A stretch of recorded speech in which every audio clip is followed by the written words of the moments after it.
Do Flamengo, a gente preparou uma reportagem sobre os números da defesa do Flamengo e na volta a gente comenta a chegada dos novos jogadores. Rodou.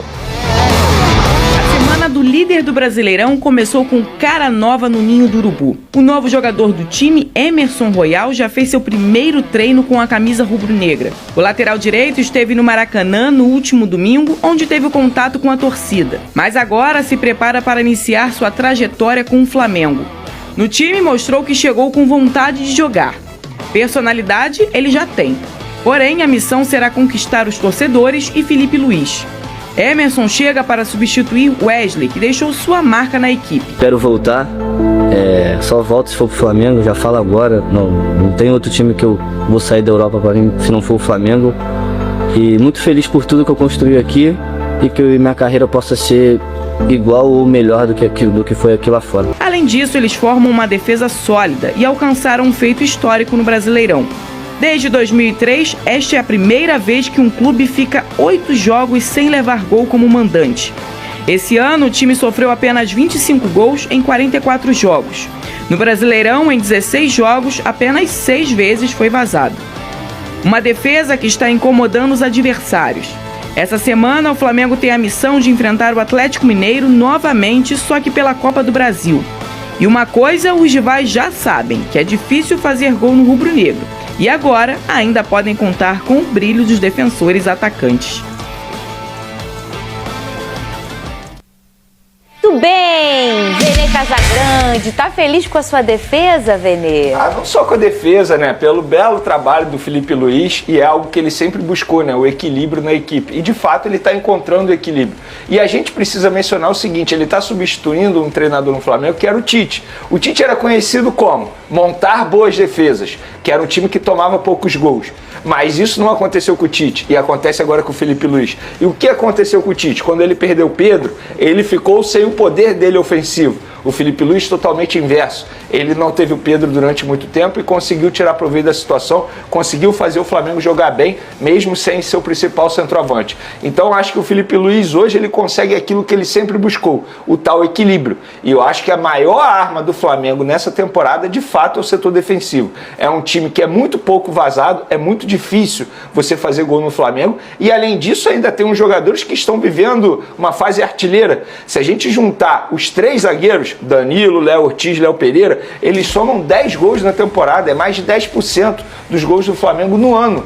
Isso vale muito, então acho que assim, é graças a um baita trabalho do Felipe Luiz, ele está fazendo um excelente trabalho. Estamos falando de um treinador que está quase um ano no comando do Flamengo e apenas 5 derrotas. Isso precisa ser ressaltado. E um baita trabalho também, Lucas Pedrosa, dos seus treinamentos de bola parada, que quando a gente fala desses caras sendo goleadores, marcando 10% de todos os gols do Flamengo, a gente está falando de um momento de um escanteio, ou de um momento de uma falta, de um momento em que eles vão até a grande área do adversário para tentar se aventurar e fazer um gol, né, Lucas Pedrosa? E eu gostei muito da imagem do Felipe Luiz quando ele vai comemorar com o Rodrigo Caio. Eu achei muito maneira, porque é logicamente um reconhecimento de um trabalho muito bem feito da comissão.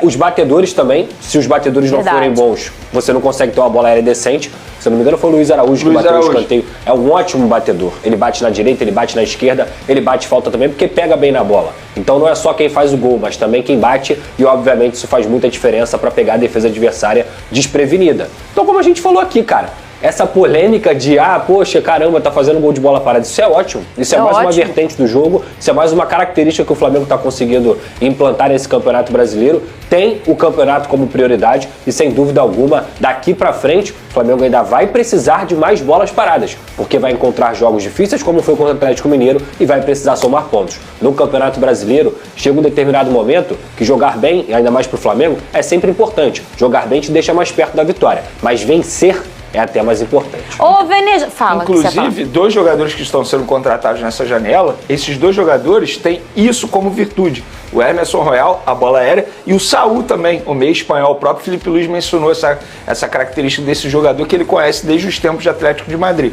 Então a tendência é ainda melhorar mais a bola aérea do Flamengo. O Vene Casagrande já chegou no Rio de Janeiro, mais uma contratação do Flamengo, é o Samuel Lino. Não é um jogador comum, né? Ele tá chegando com o status de ser a maior contratação da história do Flamengo. Quando eu falo maior, é questão de valores.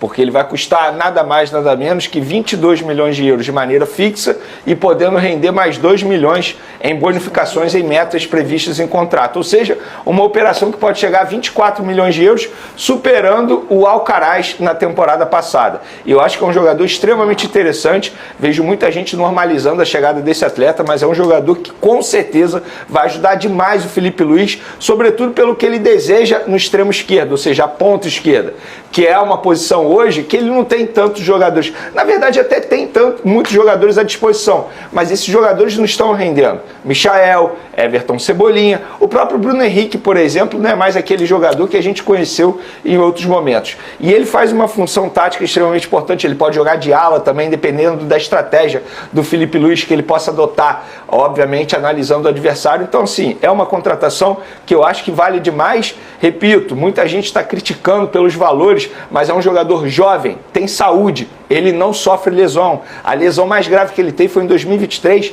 ainda no Atlético de Madrid, que foi um problema no joelho, mas foi um tratamento conservador. Então isso vai ajudar demais. Eu acho que ele chega aí com uma boa avaliação, não só da diretoria, mas também pelo técnico Filipe Luís. Sabe quantos anos ele tem, Veli? 26 anos. Lucas Pedrosa, vale esse valor? Vamos lembrar que ele está aí sendo ao lado do Danilo, a maior contratação feita aqui no nosso futebol carioca, né? Na história, né? Sim. Os mesmos 22 milhões, não é isso? 22 isso, fixo. é o mesmo valor do Danilo, do Botafogo.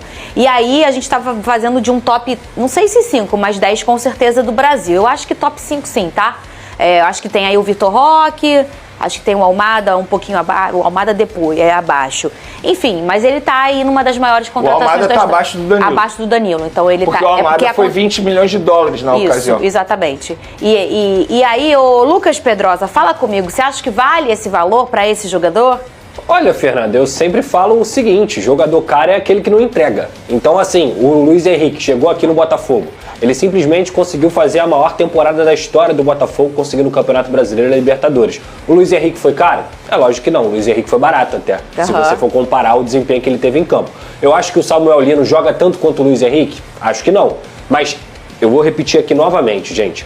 O Samuel Lino, ele chega numa equipe, não é para ser solução de nada. Ele chega para jogar em uma equipe que já é extremamente forte. É um ponta que veio do Atlético de Madrid, ou seja, ele estava na primeira prateleira da Europa. A gente fala sempre aqui sobre a supervalorização que o futebol está tendo. Então, ele vale ou não vale? Eu acho que esse é um valor ok para um jogador de 26 anos, que estava no Atlético de Madrid, uma das maiores equipes da Espanha e também do mundo, e que o Flamengo foi lá fazer o investimento.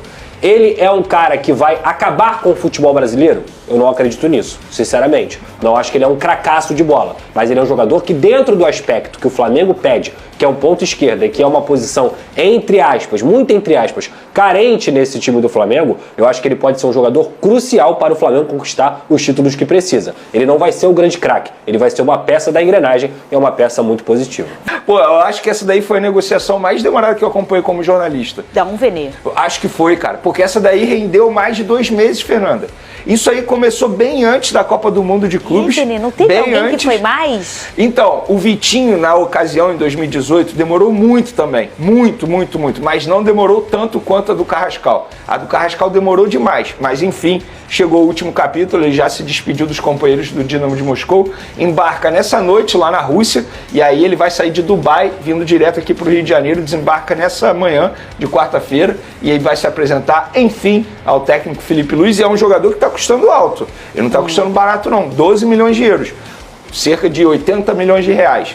Então esse jogador chega com uma expectativa muito grande em relação ao torcedor rubro-negro, porque a forma como o Flamengo buscou a contratação dele, um esforço absurdo de tempo e também financeiramente falando, cria uma expectativa muito alta. E ele vai chegar para brigar por uma vaga com nada mais, nada menos que a Arrascaeta, que hoje é o principal jogador do meio de campo do Flamengo. Eu espero que dê certo a contratação. Futebol ele tem, ele já mostrou isso, a seleção jogador da seleção colombiana, ou seja, tem potencial. Agora, se vai dar certo ou não, a gente não sabe. Eu acho que pro conceito do torcedor, não é o torcedor que se apega à efetividade, de números e tudo mais. Pro conceito de quem eu mais gosto de ver jogar. O Carrascal, ele é mais craque do que o Samuel Lino. Consegue entender o que eu quero dizer? Tecnicamente, mais vistoso. Ele é mais brilhante do que o Samuel Lino. Eu vou dizer, mas taticamente, eu acho tipo que o de jogo Samuel... Aí é outro ponto. Taticamente, eu acho que o Samuel Lino, nesse pacotão, Eu acho que vai ser o principal jogador pro Felipe Luiz. Ele é muito efetivo. Assim. Eu não sou muito fã do Emerson Royal. A minha dúvida é se no futebol praticado aqui ele consegue dar conta. Lá fora eu acho que foi um jogador de altos e baixos. Mas aqui, jogando aqui, talvez ele consiga, se não se destacar, ser eficiente o bastante. Acho que é uma tentativa bem aceitável diante da carência que há na posição, né? Há muita carência e assim, não existe limite de estrangeiro. Você pode escrever quanto você quiser, mas no brasileiro você pode relacionar 9. Então há essa preocupação também, né? De repente tem vários estrangeiros, daqui a pouco você não consegue mais, só pode jogar 11. E aí do banco, aí você não pode colocar os caras, então também havia essa preocupação. O seu outro lateral direito já é estrangeiro, né? Já é estrangeiro. E na esquerda tem mais um estrangeiro, né? E tem no meio campo, e agora chegou mais um espanhol. E então existe essa preocupação que é pertinente. Você pode colocar 9 jogadores nos jogos do brasileiro, então se você tiver 15 estrangeiros, você vai deixar 6 de fora, né? É complicado isso aí. Então, por isso, essa preocupação, eu acho que diante do que é o mercado, e assim, você pensar o Wesley 25, ele 9, ele tem 26 anos, não é um veterano, né? São 16 anos de saldo, né? Digamos assim. Dá para comprar o Carrascal, que já é caro, e sobra 4, né? Então, faz sentido. Acho que dentro da situação atual, assim, qualquer outro lateral que o Flamengo tente vai ser ainda mais caro, talvez a negociação mais difícil, tem isso também. Existe a urgência na reposição para poder vender o Wesley. E o Wesley tem que ser vendido, gente. É uma venda excepcional. 25 milhões de euros, mais 5 de bônus possíveis. E a tendência... nunca saiu um lateral do Brasil por tanto dinheiro, e a tendência é ir bem lá. Quando vai jogar no sistema com 3 zagueiros, o técnico que deve potencializá-lo, ele deve ir bem lá. Então, você acha, em tese, que a chance dele bater meta, se ele se adaptar, né, é boa. É boa. E o Varela é um jogador muito cumpridor, muito correto. Então acho que o Flamengo fica ali com... Os dois, acho que eles vão brigar pela posição.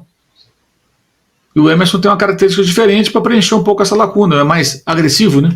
E ele é bom nos desarmes, né? Um jogador duro e tal, desarma bem. O Flamengo está de olho em mais um nome de peso para reforçar o elenco comandado por Felipe Luiz. De acordo com informações do jornalista Antônio Carlos, o rubro-negro iniciou conversas para tentar a contratação do atacante, que atualmente está em fim de contrato no futebol internacional. Felipe Luiz é um entusiasta da chegada do jogador e acredita que Richarlison se encaixa perfeitamente no estilo de jogo que deseja implementar no clube, baseado em intensidade, versatilidade e mobilidade ofensiva. A ideia da diretoria, liderada pelo diretor executivo José Botto, é oferecer um contrato de 3 temporadas ao atacante. O desejo de disputar a próxima Copa do Mundo também pesa na decisão de Richarlison, que enxerga no Flamengo a visibilidade ideal para voltar a ser destaque em solo brasileiro e, consequentemente, entrar no radar da seleção. Segundo apurado, o jogador vê com bons olhos um retorno ao futebol nacional, principalmente vestindo a camisa de um dos maiores clubes do país.